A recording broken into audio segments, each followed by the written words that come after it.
Malta huwa l-ewwel pajjiż Ewropew li daħħal fis-seħħ il-liġi tal-identita tal-ġeneru li tkopri drittijiet ta' persuni intersex.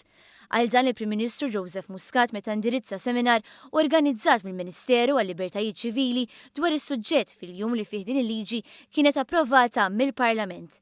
Il-liġi kienet infasta bl-aktar mod metikolus u dan sar bl-involviment ta' professjonisti li ħadu wkoll nota ta' konsultazzjoni pubblika li damet għaddejja kważi 3 xhur. Il-Prim Ministru reġa' tenna twemmin tal-Gvern tiegħu li drittijiet tal-minoritajiet huma ta' priorità.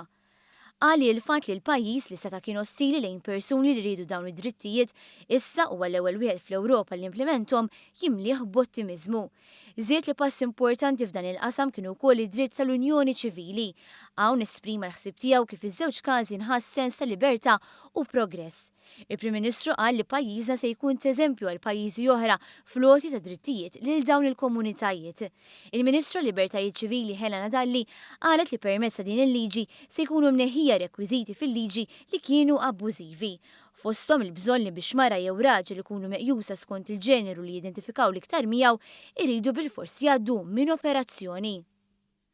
Din il-liġi se taffettwahom direttament, se taffettwalhom il-kwalità tal-ħajja tagħhom ta' kuljum, se taffettwahom dawk il-familji jekk jaraw xi-tifla jew tifel tagħhom id-dar ma jridx jew ma tridx toħroġ għaliex il-dokumenti uffiċjali tagħha ma mhuwiex l-istess bħal ġeneru illi din it-tifla dak it-tifel jidentifika fih illi se tkun anke ta' liberazzjoni għalihom dawn.